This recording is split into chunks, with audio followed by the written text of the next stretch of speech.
Mga prinsipyo ng Biblia para magtagumpay sa buhay. Ano ang unang hakbang tungo sa tagumpay? Tiwala. Sabi sa Proverbs 3:5, magtiwala ka sa Panginoon ng buong puso. Ipagkatiwala mo ang iyong mga pangarap at alalahanin sa Diyos. Tandaan, laging may mas magandang plano ang kanyang pagmamahal para sa iyo. Kapag isinuko mo ang kontrol, matutuklasan mong may kalakasan sa Diyos. Hindi mo kailangang suluhin ang lahat, ang kanyang gabay ay laging nariyan. Ang tiwala ang pundasyon ng tunay na tagumpay. Ang susunod, kababaang loob.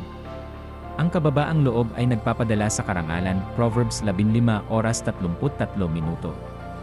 Huwag matakot kilalanin ang iyong kahinaan, dito nagsisimula ang paglago.